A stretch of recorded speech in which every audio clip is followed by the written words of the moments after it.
Hello, my name is Deborah Thayer McLean, and I am the author of the book Rescued by Love. Rescued by Love is a Christian fiction, but it's also considered a fantasy romance.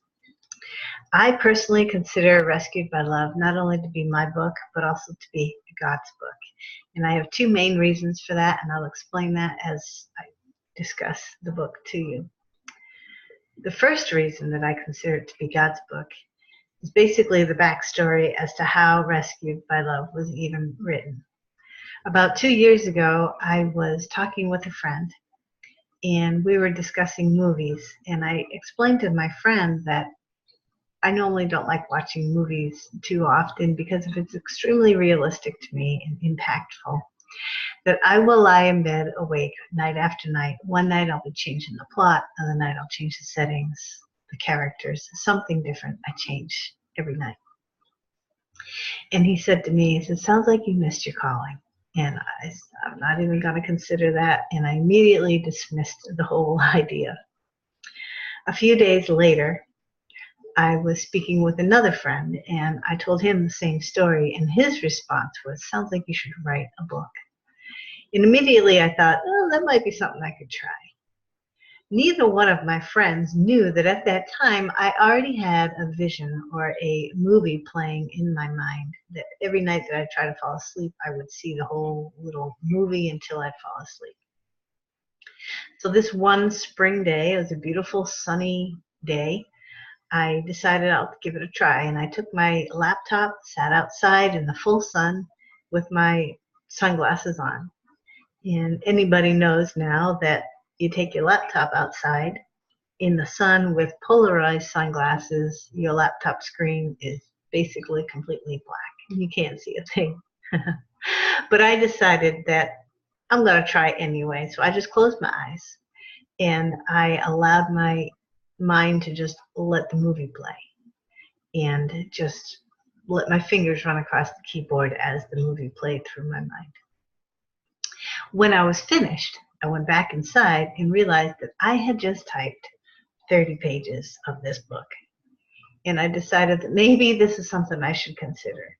Now, the reason I consider this is God's book, well, the first reason, is not only the vision and the dreams that I would get, but 90% of this book is that way. They are all visions and dreams and pictures that I would have in my mind. Most of those, if not all of those visions, I would receive in church during worship. There's been a few that I'd receive as I was falling asleep. I'd suddenly know the next section of the book. But most of them came to me in like mini movies or visions, if you will, during church service. So I consider that to be God's book. The second reason I consider this to be God's book is because I realized that I represented Keela in the story. Now, Keela is a young woman who, when she turns 18, she was raised as an orphan, and when she turns 18, she's let go, and she's all excited about her newfound freedom, and she leaves the convent that took care of her and went off on her own and just dealt with one situation, one hardship after the next, until her confidence and her self-worth were completely and utterly destroyed. While you watch her throughout the story, you watch that decline in her self-confidence. But then you also watch, after she is rescued, how she needs to learn to accept, and she needs to learn to trust in the person who is giving her that unconditional love. She needs to believe it is true. To me, that was the life-changing portion of the book, because I've been given that unconditional love, and sometimes it's just hard to accept it and believe that it is true. Writing this book has definitely made me realize that yes, that unconditional love is there and it's true. I just need to accept it. Now, quickly to just tell you, since it is a fantasy book, the names of the characters and the names of the settings are all, made up. They're not fiction, they're fantasy, so they're just different made-up names. The main setting for the book is actually held in a kingdom called Dia Rokoshet.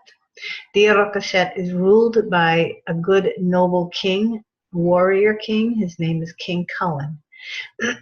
King Cullen also realizes in the book that he is part of a legend that he's heard and has been passed down from generation to generation, and he begins to take steps to fulfill the legend.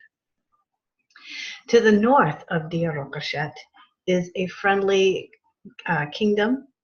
It is Momor-Kathea, and that country is ruled by King Luke.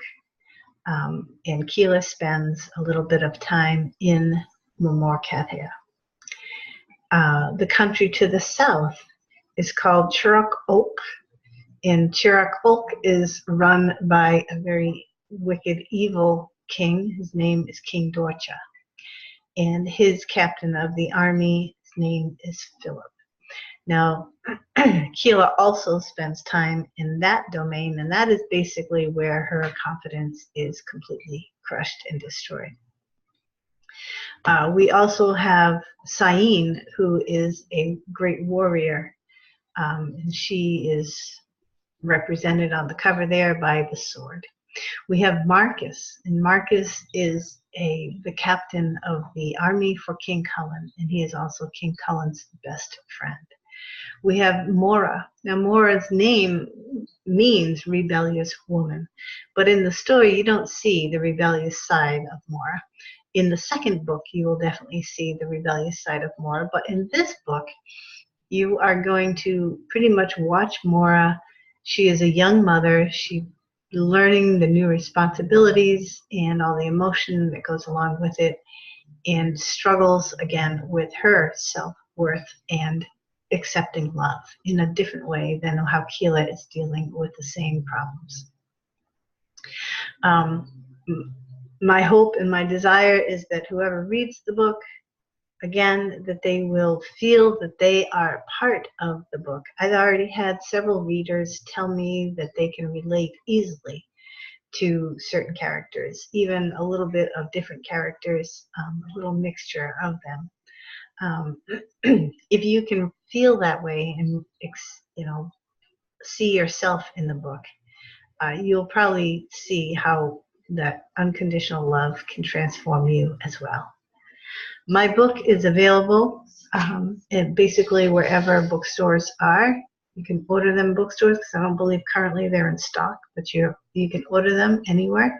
You can order them on Amazon, or you can come to my webpage, which is right here, and you can read a portion of the book. You can follow along on my blog, and you can even read a little bit about myself and respond. You can contact me through my webpage if you so desire. I would love to hear from you. I would love to hear how you read the book and what you got out of it if you enjoyed it. And hopefully you'll be enjoying book 2 very soon. All right. Have a great day. Bye-bye.